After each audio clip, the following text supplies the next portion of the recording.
Sur ce coup de projecteur, la réforme de la police judiciaire et limogeage du patron de la PJ de Marseille suite à des manifestations de centaines de policiers lors de la venue du directeur général de la police nationale sur place continue de cristalliser le débat en réaction des reports de perquisitions, des interpellations aussi dans plusieurs villes de France. En quoi consiste cette réforme et quelle bonne ou mauvaise nouvelle pour les policiers, en tout cas les officiers de police judiciaire? On en parle avec Grégory Joron qui est avec nous, secrétaire général SGP Police Force Ouvrière. Bonjour Grégory Joron. Bonsoir.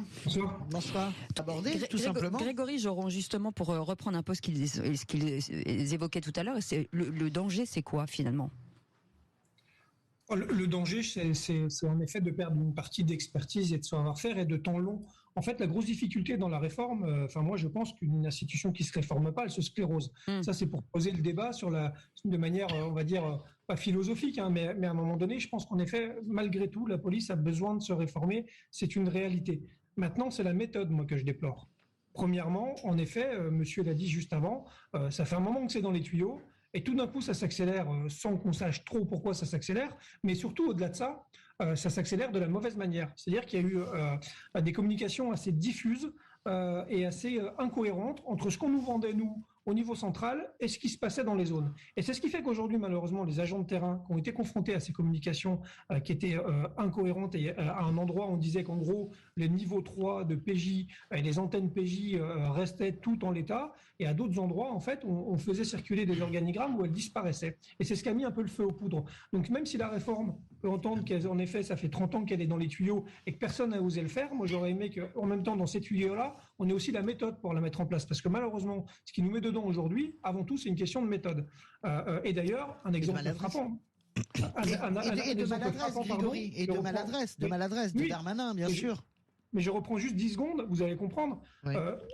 Dans les territoires outre-mer et les départements, les DTPN, donc l'équivalent de ce qu'on va nous faire en métropole ou dans le projet, sont en place depuis 2 ans. Ça fait 15 jours que le ministre a demandé un audit pour savoir quel est l'impact sur place de cette réforme.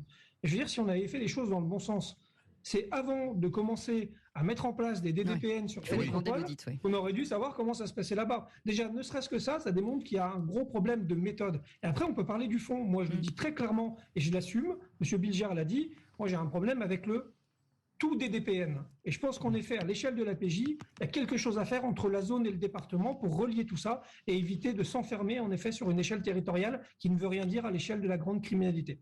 À votre avis, Grégory Joron, j'ai vu que le ministre Darmanin a fait plus que lâcher par le verbe, en tout cas, du lest, puisqu'il a dit la police judiciaire ne perdra aucune de ses attributions, elle aura des crédits aussi considérables qu'elle les attend, et par conséquent, on ne comprend pas pourquoi il veut faire une réforme si elle n'aboutit pas à une déperdition de la police judiciaire. Que comprenez-vous de tout cela ?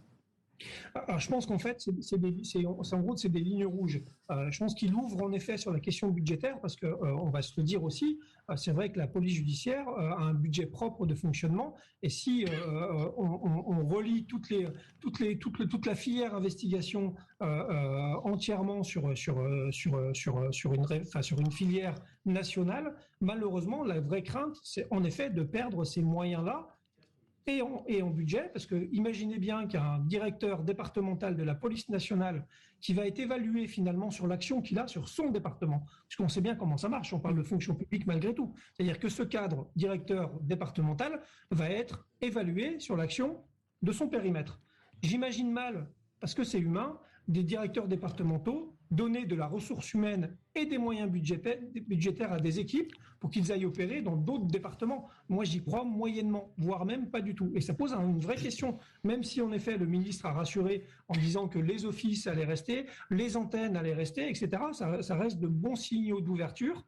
Malheureusement, vraisemblablement, avec ce qui s'est passé au Bastion ce matin, ça n'a pas convaincu les collègues et c'est juste la problématique qu'on a de la méthode. Aujourd'hui, malheureusement, on voit bien que pour l'instant, le discours institutionnel a du mal à passer auprès des gens de terrain. François Debois. Oui, j'entends tout ce que vous dites. Alors sur les budgets, c'est très important. Sur le corps spécifique que représente la police judiciaire, absolument. En plus d'excellence en France, on peut quand même dire que ce sont des gens qui travaillent formidablement. Le troisième point, moi j'y vois quand même la reprise en main politique. Je pense qu'il y a une perte d'indépendance à partir du moment où vous devez forcément de rendre des comptes. Vous avez des problèmes qui vont se situer au niveau local.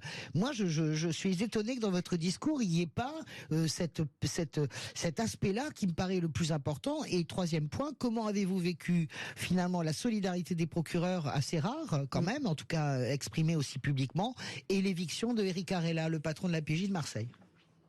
Alors sur l'indépendance politique, oui, on peut craindre certaines choses, notamment sur les délits de col blanc, clairement. Alors maintenant, on a aussi un modèle intégré qui fonctionne et pour lequel on se pose moins de soucis. Il est sous vos yeux, il est à Paris, la préfecture de police, et là son service propre de police judiciaire. Voilà, c'est la DRPJ, et pour autant, elle est quand même sous l'autorité d'un préfet de police, et ça pose pas réellement de soucis, ou en tout cas pas à ma connaissance. Donc je suis un peu plus mesuré là-dessus, même si on peut se poser des vraies questions. Mais vraisemblablement, il y a déjà un échelon zonal prévu pour les délits financiers qui va permettre justement de sortir de cette question d'indépendance au niveau du département. Ça semble plutôt avoir eu écho.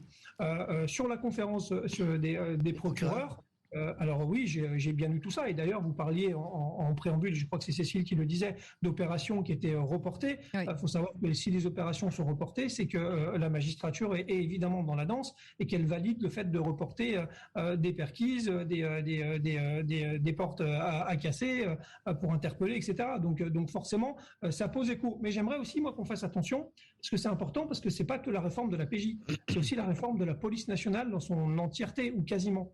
Et donc, il n'y a pas la police judiciaire qui est impactée. Il y a aussi des collègues en investigation d'un deuxième niveau pour lesquels on parle peu et qui malheureusement, eux, n'ont pas des opérations reportées et bécanent hier comme aujourd'hui et comme demain avec 500 dossiers à disposition, et eux, leurs conditions de travail sont déplorables.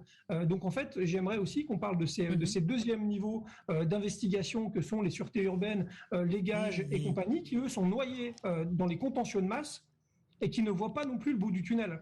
Donc on est focus sur la PJ, oui c'est 3000 agents, oui c'est l'expertise, oui c'est le temps long, et oui attention de ne pas perdre ça. Nous ce qu'on veut en fait, c'est qu'il y ait en gros une réforme qui nous garantisse que le service public demain sera meilleur, mais sera meilleur avant tout pour les victimes, et ne dégradera pas les conditions de travail de nos collègues. Et si on n'a pas ça, forcément on sera nous très mesurés, voire opposés. Pour l'instant malheureusement, vu qu'on manque de méthode, on ne sait pas trop où on va. Merci beaucoup Grégory Joron d'avoir été avec nous, secrétaire général LGP Police Force Ouvrière.